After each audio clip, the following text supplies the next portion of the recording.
Drew Alba here with Owen Estabrook of the Walla Walla Suites, catcher for this edition of Players Roundup. Owen, how you doing? I'm doing well. How's it going? Good, great. And listen, you're playing great today. You know, you're back up behind the plate today as the catcher. You take over for Beasley, second time facing the NorthPaws. And game number 1 didn't go your way. How do you flip the script and win game 3 here against the NorthPaws? Yeah, you know, I think we just keep rolling hot after that nice walk-off last night. Got to get in the pool, you know, fired the guys up. I think we just got to keep going with the bats because our pitching's been excellent. So as long as we can swing it, I think we got a great shot. Do you go in the pool? Oh yeah, I went off the high dive. No way. Oh yeah. There you go. Maybe another walk-off in the near future. Yeah, I hope so. Why not tonight?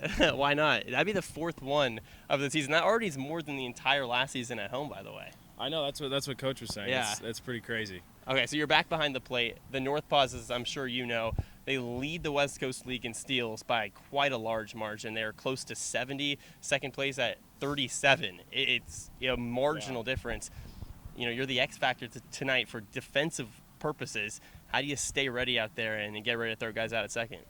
I mean, you just trust the work. I mean, I trust myself. If I get a good pitch and the pitcher hits a spot or throws a good pitch, and I'm going to make that throw.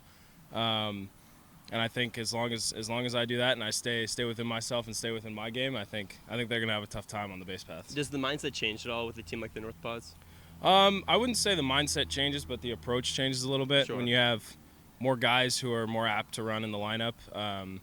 There's definitely, if you're facing teams with like a big power hitter or someone, you know, who's just not going to steal whereas they have, I don't know, 5 or 6 guys who all can steal bags. So I guess you got to be a little more ready, but same approach for the most part. You've been with the Suites a little over a week. You joined Walla Walla in Portland. After a little over a week, what's your assessment on the Suites? I love it, man. Having a good time? I'm having a great time. It's an amazing group of guys, and yeah, I love the facility we play at. Glad to get out of Portland, to say the least. Yeah, brutal. Yeah, that place sucks. So yeah, happy to finish this one out on home and then go kick some ass at Yakima. How's the bat feeling? Bat's feeling good. I've definitely been putting some good swings on the ball. I think the transition from wood to metal might be still figuring itself out. But I think like I said, if I stay with my approach, you know, everything's going to flatten out and go well. Behind, you know, the main difference between wood and metal, the pop, is there anything else that kind of confuses you at all as the switch over? Yeah, I wouldn't say as much confusing, just more the feel of the bat in your hands. Especially with swinging a metal bat, you know, you get away with hitting the ball off the end or off the hands a little bit, but then wood bat makes you pay for that. You either snap your bat or just don't hit the ball hard. Yeah, so. Right. So I was talking to manager Colby Waterlow a few days ago. I asked him the question, if he could bring anyone from the team to a deserted island to go and survive for a week, he said he'd bring you. No way. Yeah, he said he'd bring you to the adventure. What's your thoughts behind that? I think that's an amazing take. Honestly, I feel like I'd be able to fend my own and definitely help me and Coach survive out there. Okay. I love that take. It's a great take. I was talking to Nikhil, asked him the same question.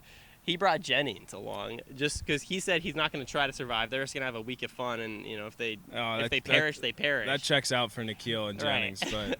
You're trying to get out of that island. Yeah, I'm getting off that island, having some fun while we're on there. I asked him the same question. What would you bring along if you could bring one item and you could bring one food resource? What would you bring to try to survive with Coach? I don't know. I'm definitely bringing a knife. I feel like that'd be the most versatile and useful thing. So Nikhil said a baseball, if that kind of puts it in perspective. Yeah. Nikhil's not really thinking about surviving here. Yeah, I'd bring a knife. Okay. And then for food, I don't know, man.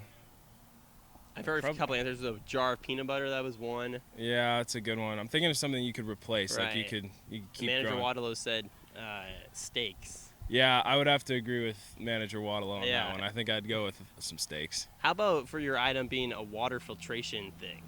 That's pretty helpful. That would be smart. I mean, you're assuming the island doesn't have any water on it. So. You're finding the water. Yeah, I'm finding the water. It's that simple. There you go. All right, so this brings to the question of the day. That even wasn't the question of the day. I just remember that. Yeah. All right, question of the day. So there's a road trip coming up. You go back to Yakima. Your first time to Yakima with the Suites. If there was, there's obviously a stop in between the destination and on the 3-hour trip. If you could pick any restaurant to be at that stop, that half-hour stop, and you could pick one item from the gas station right next to it, what would it be?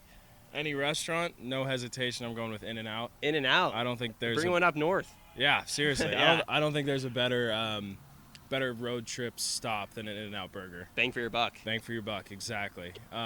What's your In-N-Out order? In-N-Out, I'm going 2 double doubles, animal style. Wow. And an animal fry. No shake at all. No shake. No shake. I'm going with just either a fountain drink or some water. There you go. Okay. And something at the gas station. Gas station. I'm probably gonna go with the sweet tart ropes. Those are my favorite candy, I think. So I'm gonna get a thing of sweet tart ropes. All right. Well, maybe we'll get that on the way over to Yakima. But first off, I definitely will. A big game today against the NorthPaws. This guy is behind the plate. Could be the difference.